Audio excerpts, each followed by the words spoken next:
عندما حاول مجموعة من البلطجية واللصوص سرقة قطع أثرية من المتحف المصري، وقف الشعب المصري ليحمي المتحف بنفسه وحماية حضاراته وأثاره. فما بالنا بمن يعمل في هذا المجال ويعرف إلى أي مدى قيمة هذه القطع الأثرية بالنسبة لمصر.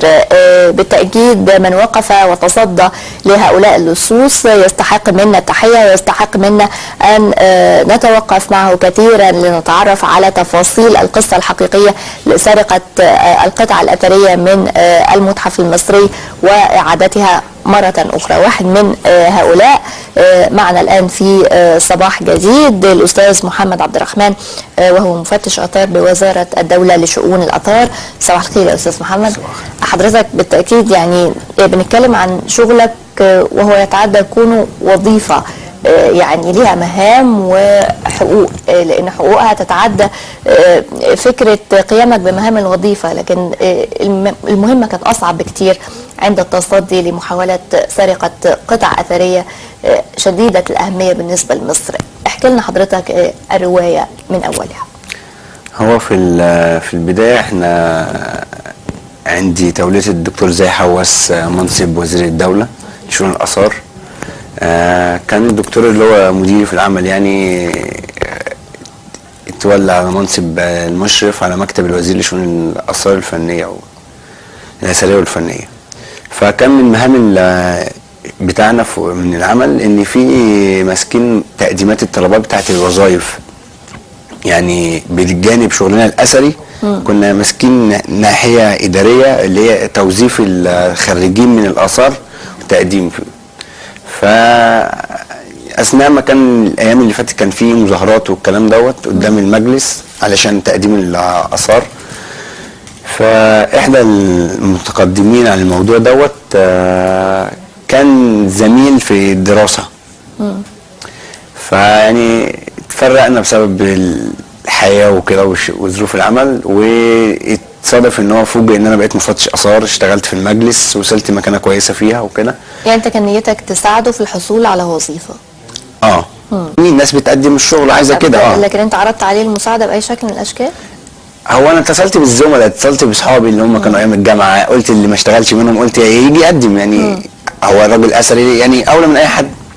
فكل واحد بقى اتصل بالزملاء بتوعه فوجئ منهم، فازيك عامل ايه الاخبار، الحمد لله تمام. فجينا اتكلمنا في موضوع ان هو عايز يشتغل، قلت له ان شاء الله رب خير، والمجلس يعني في امكانيه ان هم يشتغلوا وكده. فهو حب يرجع العلاقه القديمه وخد الرقم التليفون وبقى في مكالمات وما اعرفش ايه. فجي في يوم قال لي انا حابب ان انا عايز اقعد معاك شويه وكده.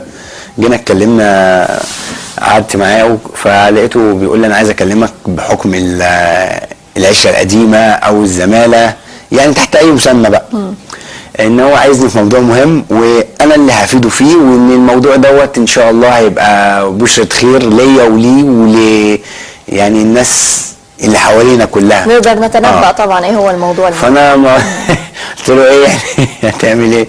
فجي لقيته طلع الموبايل بتاعه، فتح البلوتوث ووراني قطع اثريه، وعايز يعرف مدى مصداقيه هذه القطع، هل هي اثريه بالفعل ام ان هي مستنسخه، هل هي فعلا اوبجكت طالع من حفاير او ايه رد فعلك اول ما شفت الصور؟ انا اتصدمت، يعني ما ينفعش ان انا واحد النهارده رايح اقدم على وظيفه، يعني هنتكلم في التخصص بتاعنا، احنا مفتشين اثار. مفتش اثار هو وظيفته الاولى هي حمايه الاثار. احنا ممكن يكون شغلنا في جزء من الخطر ان احنا بنعمل حفاير، بننزل ابيار، بيبقى صعب، بس هو احنا بنعمل ابديت للمعلومات وبنقدم معلومه جديده للتاريخ وبنزيد فيه.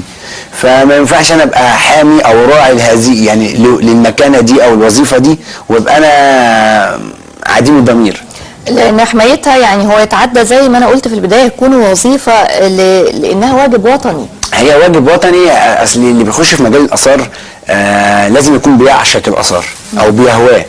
فعشان انا اخش اشتغل مفتش اثار وفي نفس الوقت ما بقاش حاميه. اصل انا مش وظيفتي بس انا اعمل اكتشافات. طب خلينا نكمل الحكايه. يعني الصور دي قال لك بعد رد فعلك اللي ظهر قال لك جابها ازاي، حصل عليها ازاي، انا عايز اتاكد من صحتها. صعقت بس، فانا قلت له انت ايه ده؟ قال لي انا عايز اعرف ايه دي، يعني هل هي اثريه او مستنسخه؟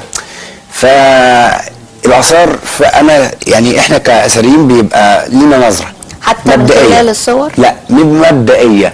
لازم يبقى الاثر في ايدك بيتعايش معاكي، بتتكلمي معاه. بس ممكن يكون عندك نظره في الصور. يعني في نظرات زائد ان عندي درايه بالاثار اللي اتسرقت بالمتحف. يعني الجد اللي حصل، فبيبقى عندنا تقرير او ملف فيه كان عندك يعني نظره ان دي ممكن تكون واحده من القطع اللي تمت سرقتها. فانا بهدوء كده ما حسستوش ان الاثار دي في علم بيها او كده. قلت له على فكره الاثار دي مستنسخه.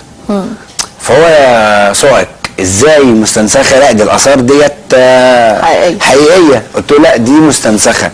فقعد ابتدى ان هو يجزم، لا انا بقول لك دي حقيقيه وانا عارف. قلت له لا انا بقول لك الاثار دي مستنسخه. قال لي ازاي؟ ده اللي جاب الاثار دي قال لي ان هي متاخده من المتحف المصري. او المتحف المصري فيه حاجات مستنسخه. فانا استشهدت بمقوله الدكتور زاهي حواس لما قال له ان البيت الهدايا هو اللي تم سرقته. قلت له مش الدكتور زاهي جه قال لك ان بيت الهدايا تم سرقته؟ قلت له دي القطع اللي اتاخدت منه، دي مستنسخات وليس. هي القطع اللي في بيت الهدايا مستنسخه؟ هي اكيد بالطبع بس انا حبيت اقول له كده عشان ما يفكرش ان هو يبيعها. يعني انا حبيت ان انا لقيته عنده باور ان هو عنده لازم يبيع الحاجات دي، او ان هو تفتكر ليه كان عايز يشتركك معاه؟ مش يشتركني، هو كان حابب ان انا عايز اثبت له معلومه في دماغه ان القطعه دي حقيقيه. اتصرفت ازاي؟ اتصرفت ان انا عرفت ان هي اثار، ولكن انا حبيت ان انا عرفت ان هي مش اثار اصليه. وقلت له برضو عشان ما اضحكش عليك انا لازم برضو امسك الاثر بايدي بحيث ان انا اديك الحكم النهائي في الموضوع ده. انت كان في نيتك استدراكه عشان تحصل على القطعه، اوصل للاثار. تمام. ما ينفعش ان الاثار يعني لازم نتكاتف. يعني انا وظيفتي مش ان انا لا دلوقتي لازم اتكاتف، لازم احافظ على الاثر. حسيت وتجاوب معاك في انه يجيب لك القطعه الاثريه. فانا قلت له خلاص انتظر مني تليفوني انا اقول لك مثلا ايه، هقول لك انا هاجي اشوف الاثار دي واجي. قال لي خلاص. فعلى الفور بلغت الدكتور رمضان بدري المشرف على المكتب او المديري، والدكتور بلغ الدكتور زاهي حواس، رغم ان دكتور زاهي حواس كان في الوقت ده استقال، ما كانش في منصبه رسميا، استقال. لكن احنا عارفين يعني قد ايه دكتور زاهي حواس مغرم بيعشق الاثار وعاشق وكان حزين جدا بسرقه الاثار. طبعا يعني حتى هو ان هو بكى في المتحف المصري في الحديقه لما عرف ان الاثار اتسرقت. فبلغوا دكتور زاهي وبلغ الدكتور طارق العوضي مدير العام المتحف المصري، وقعدت انا مع وحفزني ان يا محمد لازم ان انت نكمل ولازم الاثار دي ترجع باي طريقه. وقعدت مع الدكتور طارق، رجعنا الاثار بالفعل وشفنا الكشوفات، فعلا هي القطع الاثريه من ضمن القطع الاثريه. يعني تحتفظ بشكلها في ذهنك وانت بتراجعها؟ لا هي بس يعني نظره مع فكره، يعني جمعت معلومه. تمام. رجعت للدكتور طارق وشفنا الملفات، فعلا لقيت ان القطعه ديت من ضمن القطع اللي تم سرقتها يوم جمعه الغضب يوم 28. على الفور دخلنا لمكتب المباحث شرطه اللي هي مباحث الاثار. الجماعه كانوا فعلا مشكورين ان هم تعاونوا معانا، وكانوا غيورين ان هم لازم يرجعوا الاثر برضه. فتشكلت مجموعه يعني من سياده اللواء عبد الرحيم حسان مدير البحث الجنائي